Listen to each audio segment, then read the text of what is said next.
भगवान शिव ने बहुत बार पार्वती जी से कहा था कि आप भक्ति किया करो, देखो मैं भी करता हूं। तो पार्वती जी कहा करती थी कि मुझे तो भगवान मिल गए हैं, आप देवों के देव महादेव हो, मुझे क्या जरूरत है भक्ति करने की। भगवान शिव बहुत समझाया करते थे कि जीव को भक्ति अवश्य करनी चाहिए, साधना करनी चाहिए, उस परमात्मा की भक्ति करो। लेकिन उस पार्वती का गला या बात उतरा नहीं करती। पुण्यात्माओं, जिस प्राणी को सुख गणा है वो सुख इस प्राणी का महादुश्मन है। कबीर साहब कहते हैं, सुख के माथे पत्थर पड़ो जिसते नाम हृदय ते जावे, और बलिहारी व दुख के जो पल पल नाम रटावे। तो पार्वती को इतना सुख था, सभी देवी देव हाथ जोड़ा करते थे और सर्व ऐश्वर्य उपलब्ध थे, तो उसने क्या जरूरत थी भक्ति करने की। तो इसलिए भगवान शिव के पास जो मंत्र था वो स्वयं जाप करते थे, वो पार्वती जी को मंत्र बताया नहीं। एक दिन भगवान शिव सैर सपट्टे को गए हुए थे बाहर, पीछे से नारद जी आ गए और नारद जी बोले कि हे माता, आप जन्म और मरण के दुख को सहन कर रही हो और आपके घर में एक ऐसी अनमोल वस्तु है जिसके सेवन करने से आपका ये जन्म और मृत्यु मिट सकता है। पार्वती जी ने पूछा कि भाई नारद, ऐसी कौन सी वस्तु है, मुझे तो मालूम नहीं। उस नारद जी ने बताया कि भगवान शिव के पास एक मंत्र है, अमर मंत्र, और वो किसी को नहीं बताते और स्वयं मंत्र का जाप करते हैं, जिस कारण से वो अमर हैं। और उस मंत्र के अभाव से आप जन्म और मृत्यु को प्राप्त होते रहते हो। आपका 108वां जन्म है और भगवान शिव कांस्टेंट चल रहे हैं, और ये जितने भी ये कंकाल टंगे हुए हैं सिर के रूंड तेरे, ये आपके हैं। आप 107 बार मर चुकी हो, 107 बार ही आपने भगवान शिव को ही वर रूप में चुना है। 107 जन्म आपके हो चुके, 108वां चल रहा है। तो पार्वती जी का यह बात खटकेगी कि सचमुच ये मेरे ही सिर हैं, अगर आपके ही हैं ये। लेकिन ये बात गले नहीं उतरे कि भगवान शिव के पास ऐसा मंत्र और मुझे ना देवे, क्योंकि वो मुझे बहुत प्यार करते हैं, मेरे लिए वो सर्वस्व सौंप सकते हैं, सब कुछ दे सकते हैं। ये नहीं हो सकता नारद जी। नारद जी कहने लगे कि देख ले माता, अभी तक आपने उनको एज ए हस्बैंड ट्रीट किया है, एज ए गॉड ट्रीट नहीं किया। अभी तक आपने उसको पति रूप में व्यवहार किया है, आपने उनको भगवान नहीं समझा। और जब तक आपके हृदय में यह डिमांड नहीं होएगी, जैसे गॉड गुरु, गुरु जो होते हैं वो भगवान के तुल्य ही माने जाते, तो भगवान शिव उस समय इस मंत्र के प्रदान करने वाले गुरु थे। तो नारद जी तक कह के चले गए। अब पार्वती की नींद हराम होगी कि भगवान को आने दे, और मुझसे कोई अवश्य कोई ऐसी गलती बनी है जो ऐसी वस्तु को मुझसे छुपा रखा है, मैं अवश्य अभाग्नि कोई गलती कर रही होंगी। एकदम नम्रता आई। अब पहले तो पार्वती जी जैसे पति पत्नी बोलते हैं ऐसे बोला करती थी, और उस दिन आते ही चरणों में दंडवत प्रणाम किया और पैर पकड़ के रोने लगी। भगवान शिव ने पूछा कि किसने क्या कह दिया आपको, क्यों रो रहे हो, बताओ मुझे एक बार। तो पार्वती ने कहा कि आपके रहते मुझे कौन क्या कह सकता है, लेकिन मैं बहुत निकम्मी हूं कि मैं ऐसी कोई गलती कर रही हूं जिस कारण से आपने मुझसे एक अनमोल वस्तु छुपा रखी है। और मैं तो बालक हूं, आप तो भगवान हो, बालकों की गलतियां माफ किया करते, मैं तो बालिका हूं आपके सामने, और मुझे क्षमा करो, मुझसे कोई ऐसी गलती हुई। आपके पास एक अमोघ मंत्र है जिससे मेरा कल्याण हो सकता है, और तब भगवान शिव ने सोचा आज या कौन सा स्टेशन पकड़गी। यदि कदे भी इस बात के निकट भी नहीं थी, ना ऐसा मैंने कदे भाव देखा, ऐसी विनम्र नहीं देखी। तब उसने कहा कि तुझे कौन ऐसा भगवान मिल गया जो तेरी बुद्धि बदल दी। ये तेरे सतर का ज्ञान नहीं पार्वती, तेरी बुद्धि को मैं खूब जानता हूं। तब पार्वती जी ने कहा कि नारद जी आए थे, उन्होंने मुझे बताया है कि ये जितने भी ये कंकाल टंगे हुए इस माला में, ये मेरे सिर के, मेरे मुंह के रुंड, ये मेरे ही बताए हैं। मैं 107 बार मर चुकी हूं और आपको ही पति बनाया है मैंने। हे भगवान, क्या मैं मरती थी, आप मुझे कितना प्यार करते हो, और ये जब मैं मरती थी तो क्या आपको दुख नहीं होता था, और फिर भी आपने मुझे वह वस्तु नहीं दी जिससे मैं आपके जीवन तक तो जीवित रह सकती थी इस मंत्र से, ऐसा बताया है। तब भगवान शिव ने कहा कि सचमुच ये सब सिर तेरे ही हैं और गिनती के लिए रखे हुए हैं ताकि तेरी बुद्धि ठिकाना आ जा, इसलिए रखे। और ये दिन आ गया आज। तो भगवान शिव ने कहा कि आज तक मैं तेरी मृत्यु के उपरांत मैं कितना दुखी हुआ करता, वो तो मेरा मन जाने। जैसे उन्होंने बताया कि एक बार राजा दक्ष के यहां तू मृत्यु को प्राप्त हुई थी और तेरे उस अस्थि पिंजर को लिए मैं 10,000 वर्ष तक सीने से लगाए फिरा करता। मैं इतना पागल की तरह तेरे ऊपर आसक्त था, तेरे वियोग में मैं इतना दुखी होता था। पार्वती ने कहा कि फिर भी आपने मुझे यह मंत्र क्यों नहीं दिया जिससे मैं मरती नहीं और आपके साथ ही रहती। तब भगवान शिव ने कहा कि ये मंत्र ऐसे नहीं दिया जा सकता। जब तक जिज्ञासा प्रबल ना हो इस मंत्र के बताने का कोई लाभ नहीं बताने वाले को, बल्कि पाप ही लगता है। अब जैसे एक सीप होती है जिससे मोती बनते हैं, एक जीव होता है समुद्र में, उसका ऊपर का जो बॉडी होता है वो बहुत सख्त होता है और छोटा सा सीप होता है। जिस समय समुद्र के अंदर एक ऐसा वातावरण बनता है, उसको प्यास लगती है और वो समुद्र के जल को ग्रहण नहीं करती, वो ऊपर आ जाती है सतह पर, पानी के ऊपर की सतह पर। और जब स्वाति नक्षत्र की ऊपर से कोई बूंद आसमान से उसके मुख पर गिर जाती है उस समय, तो उस बूंद से जब मुंह खुला हो सीप का, उसकी डिमांड होती है उस बूंद की, आसमान के पानी की बूंद की, और उसमें मुंह खुला हो और उसमें वर्षा हो रही हो, तो मुंह खुले हुए पर एक ही बूंद पर्याप्त है उसमें मोती बनाने के लिए। और मुंह खुला ना हो और सीप बेशक ऊपर सतह पर जल के ऊपर घूम रही हो, चाहे सारा सामन बरस जा, उस मोती नहीं बन सकता क्योंकि उसका मुंह खुला नहीं है। तो ऐसे ऊपर बगैर मुंह खुले और उस बूंद की कोई वैल्यू नहीं है, व्यर्थ जाती है। ठीक इसी प्रकार भगवान शिव ने बताया कि आपके अंतःकरण का मुंह खुला नहीं था, आपके अंदर ये जिज्ञासा उत्पन्न नहीं हुई थी, इसकी डिमांड नहीं हुई थी।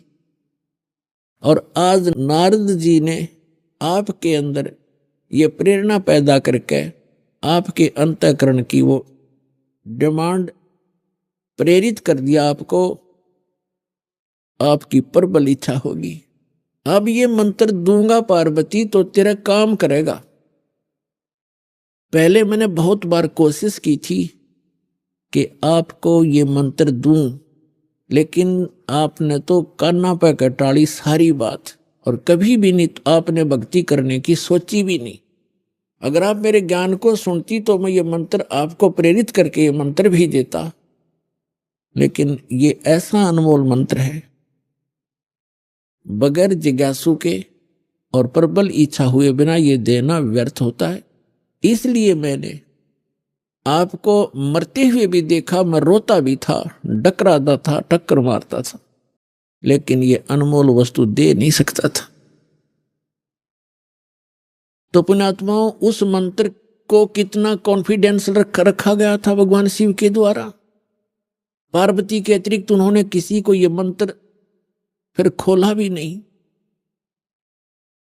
अब पार्वती से कहा कि इस मंत्र को मैं उस स्थान पर दूंगा, कोई अन्य जीव जंतु ना सुन ले। तो वो कहाँ ले गए उनको? वहां ले गए जहां आज अमरनाथ नाम से स्थान प्रसिद्ध है। वहां एक उस स्थान पर एक सूखा वृक्ष था। सूखा वृक्ष खड़ा था, उसके पत्ते नहीं थे, टहनी अवश्य खड़ी थी, पत्तों रहित सूखी। और उसकी एक खोगड़ माने वृक्ष के अंदर एक उसके तने में एक सुराख बन जाता अपने आप ही कुदरत। और उसमें एक मादा तोते ने अंडे दे रखे थे, उत्पन्न कर रखे थे, एक तोते के अंडे थे उसमें। तो भगवान शिव ने देखा कि आसपास, क्योंकि अगर कोई हरे वृक्ष के नीचे बैठते हैं तो कोई ना कोई पक्षी भी आकर बैठ सकता था, दिखाई नहीं देता, इसलिए ऐसे सूखे वृक्ष के नीचे बैठे जाकर कि कोई पक्षी भी निकट आवेगा तो पता लग जाएगा। तो उससे पहले भगवान शिव ने अपने दोनों हाथों को ऐसे जोर से बजाया 3 बार, और इतना भयंकर नाद हुआ, आसपास के पक्षी और पशु सैकड़ों किलोमीटर दूर उड़कर चले गए, इतने भयभीत हो गए। और जो अंडे थे वो भी बच्चे बनकर उड़ गए। एक अंडा वो खराब था, डिफेक्टिव था, वो वहां रह गया। अब पुण्यात्माओं देखना, ये है कंप्लीट स्पिरिचुअल नॉलेज, ये संपूर्ण अध्यात्म ज्ञान है। अब आप देखते हो जैसे अस्थि उठाते हैं, अस्थि फूल उठाते हैं, जो हार्ड जीव के, मनुष्य के, स्त्री या पुरुष के जला दिए जाते हैं, शरीर को अंतिम संस्कार कर दिया जाता है शरीर का, उसके बाद उसके कुछ कण हड्डियों के बच जाते हैं, उनको फूल बोलते हैं, अस्थि बोलते हैं। उनको वहां से उठाया जाता है उस राख से, और कहाँ डाल के आते हैं? गंगा में, दरिया में। क्यों डालते हैं? ये तो एक बहकाने वाली बात है कि वहां गति करवाने जाते हैं। मरने के बाद जीव चला गया जहां जाना था, उन हड्डियों के कहीं फेंकने से, दरिया में डालने से गति होती है। उसका मूल उद्देश्य ये है कि जैसे हम जिस बॉडी में रहे हैं, ये शरीर हमने सबसे प्रिय है। इंसान कोई रोगी हो जाता है, रोग भयंकर होता है, उसमें बहुत इलाज करवाना पड़ता है, तो अपने मकान और जमीन को भी बेचकर इस शरीर को सुरक्षित रखना चाहता है। ये कितना प्रिय होता है। और इसको छोड़कर जब ये प्राणी जाता है, पहले ये ऊपर ले जाया जाता है, वहां तपस्शिला पर इसको भूना जाता है, इसके अंदर से गंध निकालकर फिर इस जीव को फेंक दिया जाता है। ये आकाश मार्ग से आकर धर्मराज के दरबार में पंक्ति में खड़ा हो जाता है। इस प्रोसेस में इसको 10-12 दिन लग जाते हैं, इसलिए 13वें दिन ये वापस आ जाता है जहां इसने गधा बनना है, कुत्ता बनना है, सूअर बनना है या भूत बनना है, उस लाइन में फिर लग जाता है। तो ये प्रेत बन जाते हैं अधिकतर। भूत पूज कर भूत बनेंगे, तो हम सब भूतों की पूजा ही करते थे। तो प्रेत बनकर आता है कहाँ? अपने घर में। घर से फिर अपने शरीर को खोजता है, मेरा शरीर कहाँ, उसमें प्रवेश करूं। फिर वो वहां से चलता चलता जाता है, क्योंकि एक फिल्म सी बनी होती है, वो फिर वहां जाता है जहां उसका अंतिम संस्कार किया होता है। तो वहां अगर वो अस्थि नहीं उठाई जाती है तो वो जीव उन अस्थियों को चिपक जाता, मेरी है, ये मेरी है, उनका चिपका रहता वहां पर। और जिन गुरुओं को ज्ञान तो था नहीं, उन्होंने सोचा कि ये अस्थि अगर यहां से उठाकर और कहीं फेंक आवे, दरिया में डाल दें, तो ये उस प्रेत का हाथ ना लगे, वो यहां चिपक कर ना बैठे इन शमशान घाट में, यहां गांव में ना रहे, कहीं और चला जा। इसलिए उसको उठाकर उनकी अस्थियों को जल प्रवाह कर देते हैं। वहां डालने के बाद फिर इसको पता ही नहीं लगता वो कहाँ गई। इनका ये उद्देश्य होता है कि वो वहां से जगह छोड़ जावे, उनकी खोज में उड़ा गंगा किनारे धक्के खाता रहे।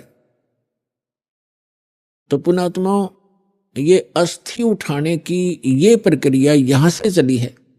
और इसको उठाओ या ना उठाओ, ये कोई फायदा नहीं, उसमें कोई लाभ या हानि नहीं है उस जीव को जो चला गया शरीर को छोड़कर बाद की क्रियाओं से। अब ऐसे ही जैसे आपको बहुत बार बताया है कि इस प्राणी को मानव शरीर दो प्रकार से प्राप्त होता है। एक तो 84 लाख योनियों को भोग गए, एक टर्न वाइज एक मानव शरीर कंपलसरी प्राप्त होता है। और दूसरे प्रकार का वो होता है जो शुभ संस्कारों से लगातार भी कई मनुष्य जीवन आपके पूर्व जन्म के पुण्य संस्कारों से हो जाते हैं।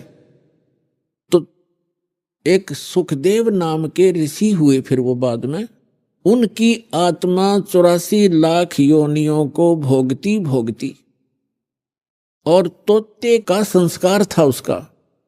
अब तोते में उसका इतना ही संस्कार था कि उसके निमित्त था वो अंडा। जैसे गर्भ में ही कई बच्चे मर जाते हैं तो उनका उतना ही संस्कार होता है उस मनुष्य जीवन का, तो वो पूरा कर लिया उसने। एक मनुष्य जीवन गर्भ में मर जाना, बाहर आते ही मर जाना, इस तरह। अब उसका संस्कार था इतना ही कि उस अंडे में उसकी आत्मा आई और अंडा गंदा हो गया। अब उसके बाद भी वो उसका चिपका रहा कि मेरा है, वो आत्मा वही रही। और बाकी अंडे जो स्वस्थ थे, भगवान शिव की अपनी जो धारणा से कि आसपास कोई अंडा हो वो भी स्वस्थ हो जाए, तो वो उस ताड़ी बजाने से अंडे बच्चे बनकर और पक्षी बनकर उड़ गए। अब वो संस्कार था उसका ऐसा ही निर्धारित था कि वहां भगवान शिव कथा सुनावेगा पार्वती को, क्योंकि कोई भी उपदेश दिया जाता है पहले सत्संग किया जाता है। तो भगवान शिव ने पार्वती को पहले उस अमर परमात्मा की कथा सुनाई कि कोई ऐसी शक्ति है, इनको वैसे ज्ञान नहीं, लेकिन वेदों से जैसा इनको ज्ञान प्राप्त हुआ तो ये बता रहे थे कि पार्वती उस परमात्मा की भक्ति करनी चाहिए, उस भगवान की भक्ति से जीव का मोक्ष होता है। और इन देवताओं को भी ये मानव शरीर माना जाता है, और मानव शरीर ये भगवान की साधना उपासना के लिए ही प्राप्त होता है। और फिर वो बताने लगे कि ध्यान लगाओ, मैं बताता जाता हूं, जहां टारगेट मैं आपको बताऊं आपकी सुरती वहीं पहुंचे। क्या बताया कि मूल कमल जो गुदा के पास है, रीढ़ की हड्डी के अंदर की तरफ, उसमें गणेश जी का वास है और उसका किलियम जाप है। और ऐसे इसको ऐसे ऐसे बोल है। फिर बताया कि उससे 2 उंगल ऊपर सावित्री और ब्रह्मा जी का कमल है, उसका ये मंत्र है। फिर बताया शरीर के इसके ऊपर नाभि कमल है, उसमें विष्णु और लक्ष्मी का वास है, और वहां पर ये मंत्र है जो आपको दिए जाते हैं, इनको जाप करो। उसके बाद फिर हृदय कमल है, उसमें महादेव और पार्वती का स्थान है। अपनात्माओं, ये लीला आपको बहुत देर से समझ में आओगा। ये ज्ञान आपको पहले भी बताया है कि ये काल क्या लीला करता है। ये एक ब्रह्मांड के सर्वोपरि शिखर में, चोटी में, वहां 3 स्थान बनाकर रहता है और वहां 3 ही रूप धारण कर लेता है, और वहां इस दुर्गा के ये 3 ही रूप बनाकर अपने साथ रखता है। जैसे एक रजोगुण प्रधान क्षेत्र है, उसमें स्वयं ये चतुर्मुखी रूप धारण करके और लक्ष्मी को सावित्री रूप बनाकर अपने साथ रखता है। एक सतोगुण प्रधान क्षेत्र है, उसमें ये स्वयं विष्णु रूप धारण कर लेता है और दुर्गा को लक्ष्मी रूप में रखता है। और तीसरा वहां पर एक तमोगुण प्रधान क्षेत्र है, उसमें ये स्वयं अपना शिव रूप धारण करके, जैसा शिव आप देखते हो, और उसके 5 मुख हैं, उस शिव के भी 5 मुख हैं। वहां पर जब ये बनाता है वो 2 एक भी रख लेता है, ऐसा इसकी लीला है। तो 1000 तक ये मुख बना सकता है ये काल। तो वहां ये शिव रूप में रहता है और दुर्गा को पार्वती रूप में रखता है। तो जो हमारे कमलों के अंदर जो हमने जो दिखाई देंगे देवता, वो वही उसी का रिफ्लेक्शन दिखता है। और वहां के इस इन स्थानों के इंचार्ज ये इनके पुत्र होते हैं। जहां इनके कार्यालय हैं, जैसे शिवपुरी है, विष्णुपुरी है, ब्रह्मापुरी है, ये अलग है, और वहां पर रिफ्लेक्शन उसका ही आता है। और वहां जो जीव इस मंत्र का की साधना करते हैं, उनकी साधना का अकाउंट ये इसके पुत्र रखते हैं।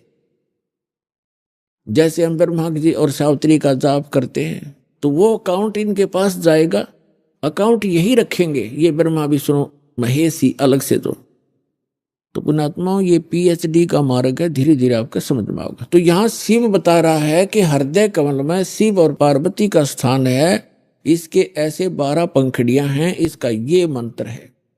फिर कंठ कमल में देख, ये दुर्गा का स्थान है और इसमें इतने 16 पंखुड़ी हैं और इसका ये मंत्र है।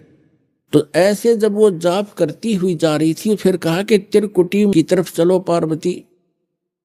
अब जो ही वो ऊपर को उठी, यहां से समाधिस्थ हो गई वो, क्योंकि पुण्यात्माएं जो होती हैं उनका शरीर एक बहुत कोमल होता है, उनमें इतने विकार नहीं होते जैसे हम कलयुग में आ गए। सतयुग में क्या था? सतयुग में प्रत्येक व्यक्ति, कोई भी था, जन साधारण भी और ब्राह्मण गुरु भी, उनकी समाधि तुरंत लग जाया करती थी, क्योंकि शरीर इतना पिछले पुण्य संस्कारों से इतना कोमल होता था, इतना स्वच्छ होता था, आसानी से समाधि लग जाती थी। तो ऐसी वो शरीर था पार्वती का, तो स्वयं उनका एकदम समाधि लग गई। वो अंदर सुरती उसकी कमलों में चली गई और उन कमलों में घुसकर वो नजारा देखने लगी। अब जैसे पुण्यात्माओं, आप सिनेमा देखने जाते थे पहले, अब तो नहीं देखेंगे हम, पहले सिनेमा देखने जाते थे 3 घंटे, 3 घंटा का न्यू पता नहीं चला था किस में गए, क्योंकि कभी कुछ देख रहे हैं, कभी कुछ देख रहे हैं, कभी कुछ देख रहे हैं। 1 सेकंड में वो है पावा था, खत्म होगी भाई। और बस स्टैंड पे बस की इंतजार कर ले, 10 मिनट में 20 बार उठेगा, 10 बार बैठेगा, आई किसी आई। तो इस तरह हम जो समाधिस्थ ऋषि होते थे, इनकी काल रोल मारा करता, इन्हें मूर्ख बनाया करता। जैसे किसी भी एक कमल में ये प्रवेश कर गए, एक कमल जैसे टीवी चैनल में कोई चैनल ऑन कर लिया और उसमें जो भी नज़ारे हैं वो यहाँ से बिल्कुल हटकर हैं, और वो ऐसे दृश्य हैं यो मन देखता देखता दंग रह जाता है, इसको पता नहीं चलता कितना समय बीत गया। तो इस प्रकार वो काफी समय तक ये नज़ारे देखा करते, मोक्ष नहीं हुआ इनका। तो जो दास आपको कंसेप्ट क्लियर करने जा रहा है, इस प्रकार पार्वती का कोई चैनल ऑन हो गया और उस चैनल में वह घुस गई, लागी सिनेमा देखने। अब जब सुरती चली जाती है दूर, तो आभास शरीर को नहीं होता।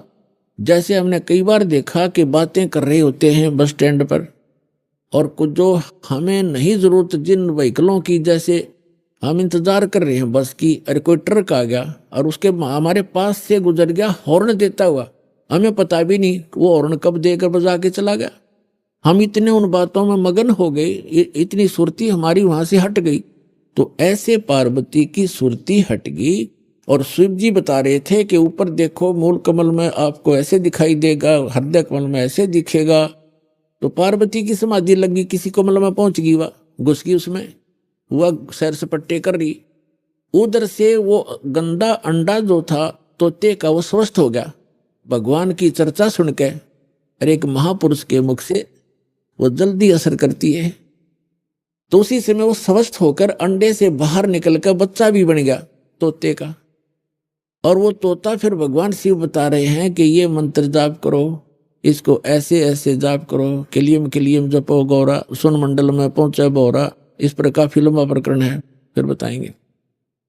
और ऐसे हरियम जपो, तो सारा बता रहा था। पहले तो पार्वती कह रही थी हाँ ऐसा ऐसा है, हाँ जी।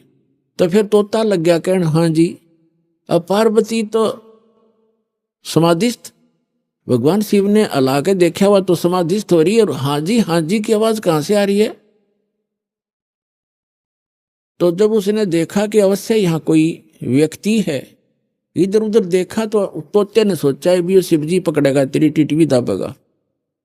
अब वो उड़ लिया, तोता वहां से उड़ लिया फर दे ही करके, अब शिव जी ने देखा कि इसने मेरा मंत्र प्राप्त कर लिया, तोता बड़ा बदमाश होता है, यो किताब बोल रहेगा इसने। और ये ऐसे बताने से किसी व्यक्ति के हाथ लग गया। जैसे ये राक्षस क्यों बन गए, जो साधना करते थे मर्यादा तोड़ गए, सब विकार करने लग गए, और उस भक्ति से उसमें सिद्धियां उतनी ही आ गई जो देवताओं में थी, लेकिन उनके कर्म बिगड़ गए, तो वो बराबर की शक्ति युक्त हो गए और दुखदाई एलिमेंट बन गए। इसलिए इन मंत्रों को अभी तक हम गुप्त रखते हैं कि एक आम जो बगैर किसी अधिकारी के इसको दिया नहीं जा सकता, यह हानि कर सकता है, फिर आम समाज के लिए भी दुखदाई बन जाता है। तो ये कारण था कि जनसाधारण कहते हैं भाई ये मंत्रों को तुम्हारे गुरुजी गुप्त क्यों रखते हैं। अब उनको क्या पता, जगत को भगत की मर्यादाओं का ज्ञान नहीं होता, तो श्रेयाम सार्वजनिक क्यों नहीं करते, वो सबको क्यों नहीं बताते। कोई बात है, अब आपके पास 20 लाख रुपये हैं तो बांट देना सबको, खड़ा होगा गली में बांट दे, 10-10 रुपये, 100-100, 500, 1000-1000। जब तेनों कहेगा कौन से बेटे ने दूं, जो सा ठीक ठाक रखे, खराब ना कर दे। तो ये एक अनमोल धन है, ऐसे नहीं बांटा जाता। तो भगवान शिव पीछे पीछे और तोता आगे आगे, दोनों में सिद्धि, उस मंत्र से वो भी मंत्रित होकर के सिद्धि युक्त हो गया और वो भाग लिया। आगे तोते का शरीर छोड़कर वेद व्यास की पत्नी ने जमाई ली, उसके माध्यम से वो सूक्ष्म रूप से गर्भ में पहुंच गया। और जब उनका मिलन हुआ पति पत्नी का, तो उस समय उसने उसमें बॉडी धारण कर ली वेद व्यास और उसकी पत्नी से, और गर्भ में रहा। तो भगवान शिव आए पीछे पीछे और कहा कि व्यास की पत्नी तेरे पेट में मेरे ज्ञान का चोर है, मैं इसे मारूंगा। तो उसने कहा कि क्यों मारोगे, क्या क्या गुस्ताखी कर दी, ये दी कोई जीव, मुझे तो मालूम नहीं, आप तो अंतर्यामी हैं भगवान, आपने को पता होगा। क्या बात होगी कि इसने मेरा अमर मंत्र चुरा लिया, सुन लिया, और ये अमर हो गया, और कहीं ये किसी और को बताओगा, इसलिए मैं इसने खत्म करूंगा, मारूंगा। तो व्यास की पत्नी कहने लगी, बोले नाथ, एक तरफ तो आप कहते हो ये अमर हो गया, अमर हो गया तो आप मारोगे कैसे इसको। तो शिव जी वहां से आ गया, भाई बात तो ठीक है, गर्भ में ऐसे साधक को हानि नहीं पहुंचा सकता, जो पूर्व जन्म के कुछ संस्कारी होते हैं वो गर्भपात से मरण नहीं होता उनका। और फिर व्यास जी और उसकी पत्नी भी साधक थे, तो साधक को कोई भी देव जो हानि नहीं पहुंचा सकता। तो भगवान शिव वापस आ गया। अब कहने का भाव ये है दास का कि पार्वती जी को वो मंत्र मिला भगवान शिव से, कहा जहां पर आज हम एक अमरनाथ का मंदिर मानते हैं, अमरनाथ मानते हैं, और वहां अपने कल्याण के लिए हम वहां दर्शनार्थ जाते हैं कि हमारा मोक्ष हो जाएगा। अमरनाथ पर जाने से नहीं, अपने आत्माओं वो मंत्र से मोक्ष हुआ पार्वती का, उस अमरनाथ से नहीं। अमरनाथ एक स्थान है जहां पार्वती जी को वो अनमोल मंत्र प्राप्त हुआ था। अब इस दास के पास वो कंप्लीट स्पिरिचुअल नॉलेज है, वो अमर मंत्र है। ये अमर मंत्र जो भगवान शिव ने पार्वती जी को दिया, ये तो इतना अमर है, जब तक शिव रहेगा पार्वती की मृत्यु पुनः नहीं होगी, और एक दिन पार्वती भी मरेगी, शिव भी मरेंगे, ये अविनाशी नहीं है। इसका प्रमाण है श्री देवी भागवत 3रा स्कंद सचित्र मोटा टाइप 3रे स्कंद में गीता प्रेस गोरखपुर से प्रकाशित के 123 पृष्ठ पे भगवान विष्णु स्वयं कहते हैं, अपनी माता की स्तुति करते हैं दुर्गा की, तुम शुद्ध स्वरूपा हो, ये सारा संसार तुम्ही से उद्भासित हो रहा है, मैं ब्रह्मा और शंकर आप ही के कारण हम वर्तमान हैं, और हमारा तो आविर्भाव माने जन्म और त्रोभाव माने मृत्यु हुआ करता है, हम अविनाशी नहीं है।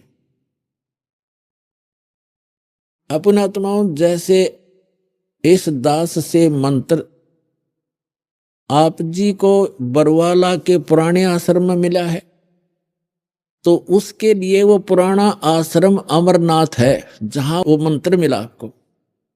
अब उस बरवाला आश्रम में माथा टेकने तो नहीं, उस मंत्र के जाप करने से आपका मोक्ष होगा।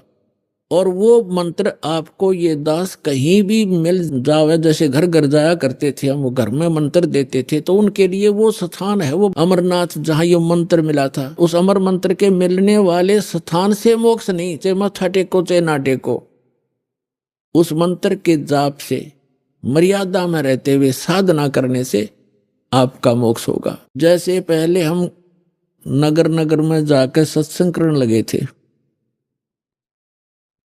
और वहां टेंट लगाया करते थे, ग्राउंड में ईंटों की भट्ठी बनाकर हलवा खीर बनाते थे और सत्संग करके हम दूसरे शहर में चले जाते थे।